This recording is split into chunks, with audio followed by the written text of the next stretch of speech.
à tous et bienvenue pour un nouvel épisode de Débrief sans filet. Vous vous retrouvez ici avec Jocelyn Breton et Tutan Chiron. Bonjour à tous. Et pour commencer, une semaine de LDC fantastique avec les huitièmes de finale aller qui a commencé avec un Atalanta Bayern. C'est vrai. Non, quand même, hein, le match avec le plus gros écart. Et malheureusement, c'est Atalanta qui vont subir à domicile 6 buts à 1.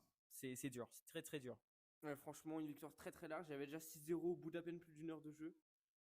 Ouais. C'était un massacre du Bayern. Il n'y a vraiment pas d'autre terme. Après, moi, je pense que ça montre que pour moi, c'est le meilleur club au monde. C'est quand même le club qui va aller jusqu'au bout pour moi, encore une fois. Parce que là, c'est pour l'instant pratiquement le seul club qui a assuré, à part Atlético Madrid face à Tottenham. Ouais, c'est ça, Atlético Madrid-Tottenham 5-2. Bien aidé d'ailleurs par le gardien titulaire de Tottenham qui était habituellement remplaçant. Le coach de Après, Tottenham a voulu tenter un petit truc. non, non, Il a titularisé Kinski.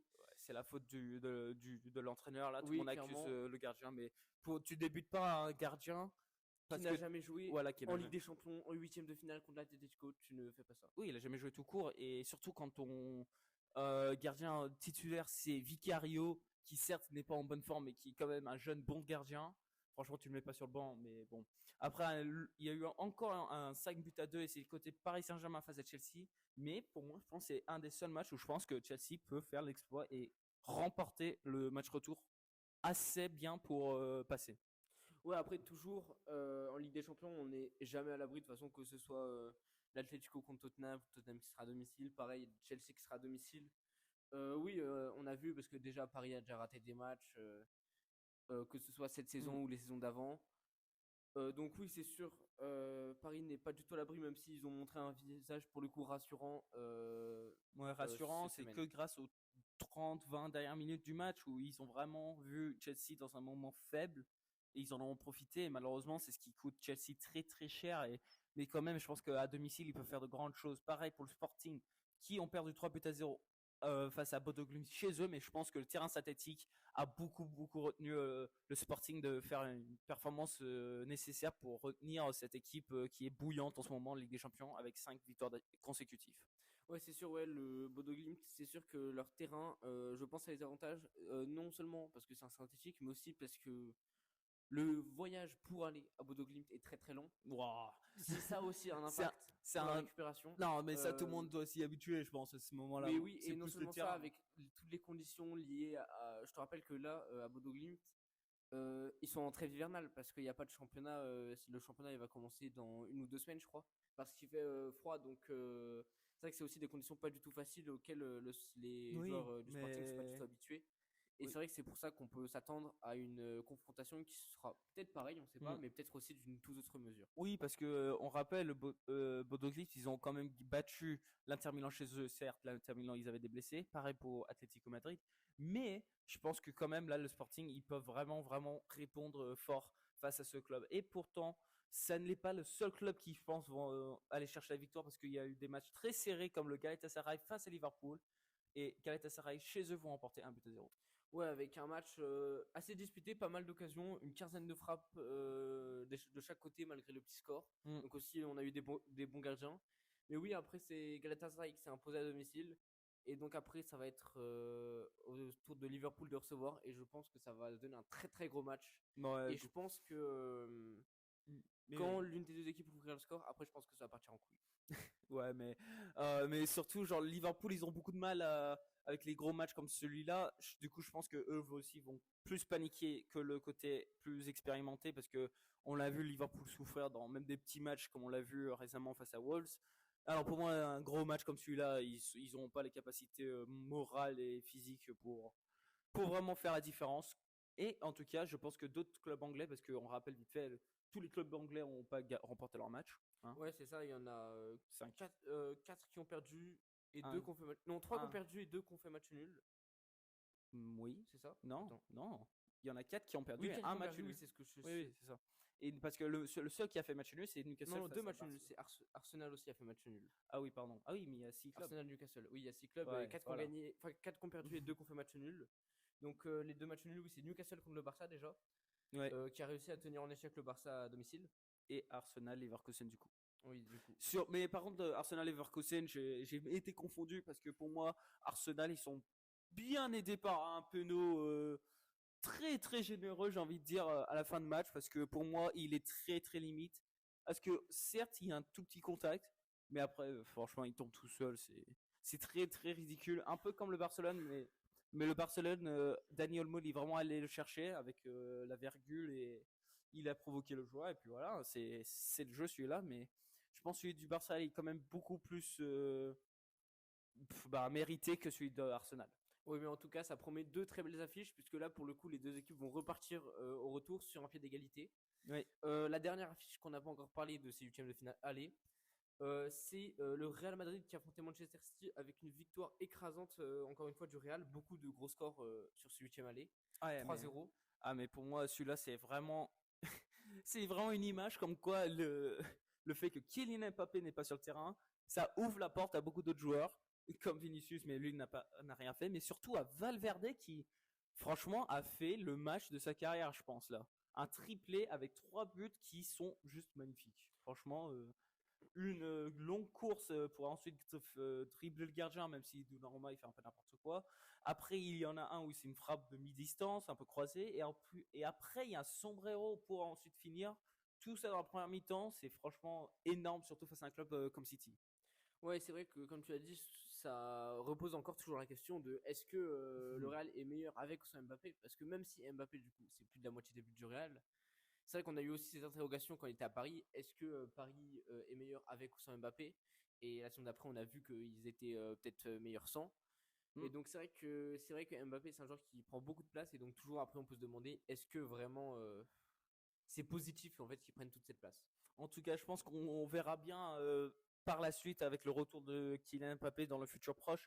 En tout cas, pour le moment, tous les matchs retour seront faits la semaine prochaine. Et en tout cas, on peut s'attendre à beaucoup de situations très très compliquées pour certains clubs. Ouais, malgré d'ailleurs même s'ils ont perdu avec des gros scores, ça peut encore tourner en leur faveur. Et par contre, un autre Coupe d'Europe où il n'y a pas eu de gros écarts cette fois, Mm. c'est l'Europa League avec que des matchs serrés à l'image de Stuttgart qui a affronté Porto et qui a perdu 2-1 à domicile.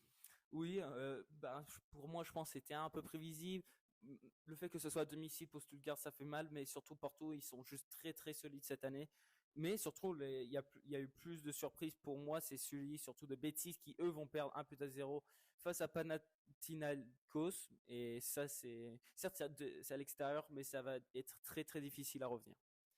Ouais, ça va être un match à suivre aussi. Un match italo-italien aussi qui s'est déroulé. C'était Bologne qui affrontait la Roma et les deux équipes qui se sont séparées sur un match nul, un but partout. Oui, on voit un match, on va dire, limite amical, comme quoi les deux ils se connaissent très très bien, plus de pièges. En tout cas, je pense que tous les Français ont plus fait gaffe à leur club français, du coup, comme celui de Lille et de Lyon.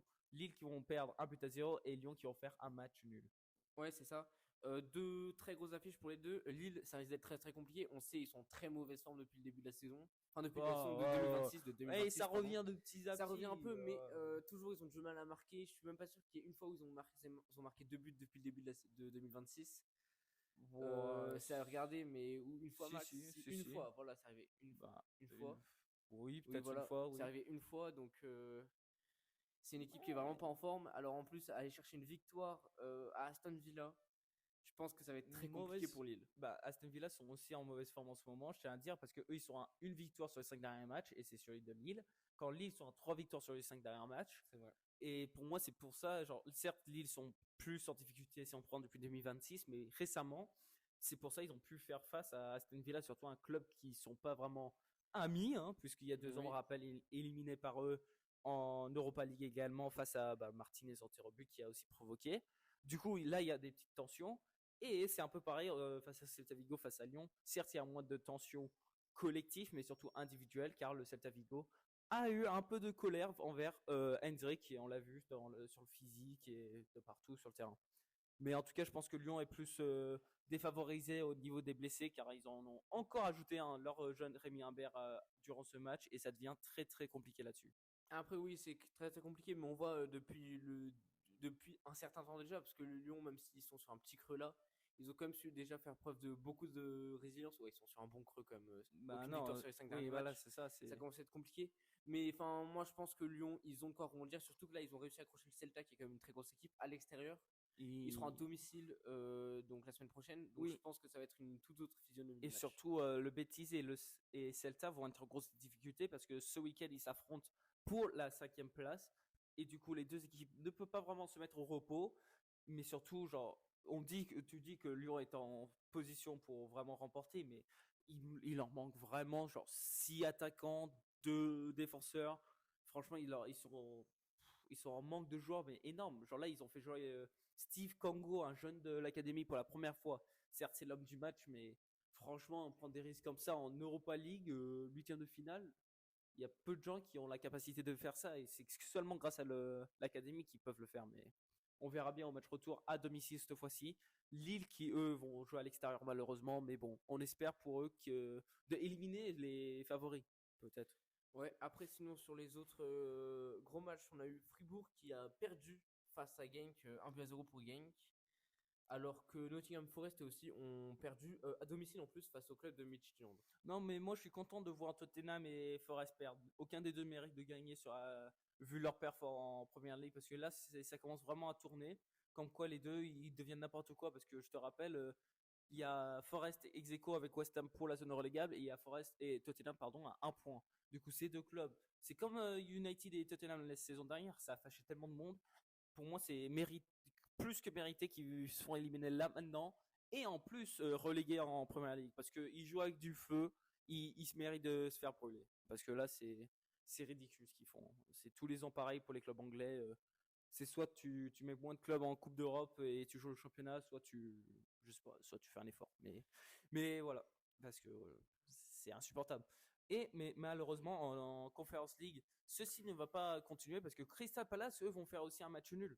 Ouais, c'est vrai que Crystal Palace, j'ai l'impression aussi depuis le début, parce que c'était la même chose lors de leur dernier match. Je crois que c'était Crystal Palace aussi. Non, c'était la Fiorentina, je crois, qui avait joué à moitié. Oui, oui. Mais bref, là, ouais, Crystal Palace qui fait 0-0 contre l'Arnaca. J'ai l'impression qu'ils ont l'intention en fait de jouer un match sur deux, de faire l'aller, limite mettre une équipe B, et au retour de mettre leur vraie équipe. Ouais, en tout cas, je pense que dans cette Conference League, toute la France regarde un club et un club uniquement, et c'est leur club Strasbourg qui est que aimé en dehors de la France quand ils jouent des compétitions en dehors de la France. Mais en tout cas, qui vont maintenir leur victoire face à Rijeka Oui, avec une victoire 2-1 à l'extérieur, donc en Croatie. ça annonce que du bon, je pense, pour le match retour. Ah, c'est Mais il sûr. faut toujours se méfier de ces clubs dont on ne connaît pas grand-chose. Ah, mais c'est sûr. Mais surtout dans les compétitions comme ça où les autres clubs, ils ont que ça à jouer. Parce que, soyez honnête, quand tu vois la Conference League, ou si tu gagnes, tu vas en Europa League, c'est mieux que jouer le titre pour être en Conference League. Parce que là, Oui. c'est pas comme en Angleterre où c'est un peu différent. Mais bon, en tout cas, ces championnats, ils ont eu ces coupes, ils ont eu leur premier match aller qui ont fait à peu près ce qu'on a voulu, beaucoup de buts, bon, un peu moins en Europa League, mais beaucoup de matchs plutôt serrés, et c'est ce qu'on aime voir, surtout quand ça se reflète en championnat également pour la France qui, eux, ont une course au titre très très resserrée. Ouais, avec tout d'abord un choc en premier match de cette journée. Le PSG qui a affronté Monaco. Et s'ils ont réussi à se qualifier face à Monaco en Ligue des Champions, ils ont cette fois perdu à domicile au Parc des Princes 3-1. Par contre, j'ai oublié de noter un peu. La victoire du Paris Saint-Germain face à Chelsea me fâche encore plus parce que c'est le seul club français qui a réussi à gratter des matchs décalés pour leur Ouais, c'est repos. vrai, contre Nantes, je crois, c'est ça. Oui, Nantes et leur prochain match aussi. Mais je tiens à dire que pour moi, je trouve que c'est très scandaleux. Tu peux me dire qu'ils ont joué depuis l'été, et ma réponse est je m'en fous. C'est le foot, tu joues tous les matchs comme ça. Ah, bien sûr. Lyon ont 10 blessés, ils jouent tous les matchs. Beaucoup de joueurs comme Clayton Mata qui a beaucoup de fatigue, sauf qu'ils ne peuvent pas faire tourner. Et nous, on a nos matchs décalés, refusés par les clubs et par la FFF. Mais pourtant, le Paris Saint-Germain ont le droit, ce que je trouve n'importe quoi. Ouais, c'est vrai, je trouve scandaleux parce que c'est vrai que en plus c'est pas la première fois. Tous les ans, j'ai l'impression, ils ont un petit match décalé comme ça au milieu qui leur Juste permet de parce mieux que récupérer, alors que c'est les seuls. En Ligue Europa, ils peuvent pas. Les autres clubs de Ligue des Champions ne peuvent pas, les clubs de Ligue Mm. de Conférence ne peuvent pas. Paris, c'est vraiment le seul club à avoir ce privilège de décaler ses matchs. Et c'est vraiment pas normal. Et c'est pas comme s'ils avaient des blessés, hein. Franchement, ils ont un effectif rempli. Ils ont peut-être des petits blessés comme Fabien Ruiz, mais franchement, à part ça, ils ont aucun blessé. Ils ont un effectif rempli. Oui, et puis même avec quelques blessés, ils ont un effectif très large. Donc franchement, même s'ils ont quelques blessés, ils ont largement de quoi compenser. Mais bon, c'est pour ça, moi, je pense perdre ce match, c'était mérité de fou, hein. Franchement, ça fâche genre limite toute la France parce que franchement tu vois des clubs comme Strasbourg qui eux vont faire un match nul face à Auxerre parce que eux ils vont je pense privilégier peut-être la Conference League dans la semaine ou en tout cas faire gaffe à ce qui arrive. Pareil pour Lyon qui vont faire un match nul face au Paris FC. Pareil pour Lille qui vont aussi faire un match nul face à Lorient. Tous ces clubs là subis en championnat pour essayer de faire pareil en coupe. En tout cas ils essaient de jouer le championnat comparé en première ligue. Mais ils n'arrivent pas parce qu'ils n'ont pas de repos.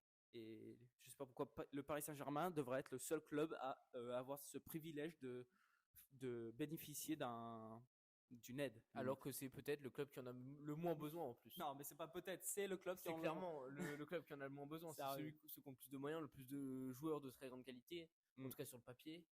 Donc c'est sûr que oui, c'est un repos qu'ils n'ont pas à avoir. Mais bon, voilà, ça a eu lieu. Donc on a déjà dit ces résultats. On a également eu, sinon pour la course au titre, Lens également qui jouait, qui est même devant Paris en ce moment. Bon, Lens qui a fait un match très facile, j'avais pas envie de le dire, mais je vais le dire, face à Metz, qui n'ont pas vraiment de qualité assez élevée pour jouer en Ligue 1 et certainement pas face à un club en haut de classement de Ligue 1. Mais surtout, le match qui était à noter pour moi, c'était Toulouse face à Marseille. Marseille qui vont remporter cette rencontre, mais avec beaucoup d'inquiétude, surtout en deuxième mi-temps. Et encore une fois, je pense que Marseille ne mérite pas de gagner. Et Marseille aussi pense qu'il ne devrait pas de mériter. Du coup, comment va se finir cette saison pour Marseille? C'est ça la vraie question. Ouais, ça, c'est une grande question. C'est sûr que, disons que les supporters vont faire une certaine misère, je pense, à leur club s'ils ne se qualifient pas pour la Ligue des Champions, ça c'est sûr. Ah, mais absolument. Très clairement. Mais c'est vrai que ouais, ça s'annonce compliqué pour Marseille, même s'ils ont gagné, parce que je pense que voilà, avec leur coach, avec l'atmosphère dans le club, ça va pas tenir jusqu'à la fin de la saison. Donc, mais imagine t'es dans ta tête, genre, il te reste 8 matchs, t'as que le championnat à jouer, et ton équipe, ils ont la qualité, franchement, internationale, mais ils n'arrivent pas à faire des bonnes perfs comme cela. Genre, qu'est-ce qu'il y a j'arrive même pas à savoir pourquoi, dans leur tête, ils recruter un entraîneur qui amplifie le risque à ce point-là. Parce qu'on parle souvent de la Bay, mais on va continuer, parce qu'à aucun moment, il y a eu un match, depuis son arrivée, où ils étaient assurés d'une victoire ou tranquille. À aucun moment c'était le cas. À aucun moment. ouais, c'est sûr, surtout que moi aussi, je trouve que dommage, c'est que déjà, oui, avec Habib Bey, ça va être bien plus fragile. Mais ensuite, avec Roberto De Zerbi, ils n'étaient pas mauvais. Très clairement, Roberto De Zerbi, je crois que c'est dans le top 3 des entraîneurs Marseille au XXIe siècle avec le plus de pourcentage de victoires. Même pas que Marseillais, de Ligue 1. Oui, de Ligue 1 même, peut-être, oui. Mais oui, il a des très bons stades de victoire. C'est juste, il a perdu un ou deux mauvais matchs. Moi, je pense que c'est pas vraiment virer De Zerbi le problème, parce qu'il causait beaucoup de problèmes politiques, limite, j'ai envie de dire, mais c'est peut-être t'aurais pu attendre, mais surtout, tu remplaces pas De Zerbi, un entraîneur avec un statut élevé, avec Habib Bey qui a un statut pourri. Genre, ton statut, c'est quoi? T'as qualifié le Red Star en Ligue 2 et après tu te fais virer de Rennes. C'est ça Oui, c'est sûr. Genre, oui, c'est sûr que c'est pas un entraîneur qui a un grand palmarès, hein, tout simplement. C'est pas un grand entraîneur non plus. On a oublié de noter que quand une fois Rennes a viré Habib Bey, hein, je te rappelle, Rennes là ils sont à genre 5 victoires d'affilée. Oui, avec une victoire d'ailleurs 4-0 contre Nice, alors que Nice, ils sont plus au fond du trou. Ils sont certes pas aussi forts que la saison dernière, mais ils sont en train de se relever un peu. Non. Donc c'est vrai que aussi Rennes, bon, si, ils seraient un peu comme Nice. Par rapport au milieu de saison aussi. Comment ça, hein, ils sont à la place juste avant la zone relégable. Oui, ils ont une victoire sur les 6 derniers matchs. Comment ça, ils sont une sur les 6 derniers matchs. Une sur les 6. Et si tu prends les 10 derniers matchs, ils ont 2 victoires. 3 victoires.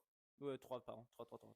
Avec 3 matchs nuls. Bah, le moment où ils étaient à chez plus de 10 défaites consécutives, tu vois, ils sont plus sur cette forme. Ils sont à 5 points des barrages. Oui, mais tu peux pas me dire qu'ils jouent bien vrai. Quand tu compares à Rennes qui sont sur 4 victoires consécutives. 4 victoires consécutives depuis qu'il n'y a plus Habib Bey. Depuis qu'il n'y a plus d'Habib Bey. Leur première des 4 victoires, ça a été le match, je crois, où c'était le remplaçant d'Habib Bey qui coachait. Oui, face au Paris Saint-Germain. Face au Paris Saint-Germain, oui. Oui. Et bah, pour moi, c'est.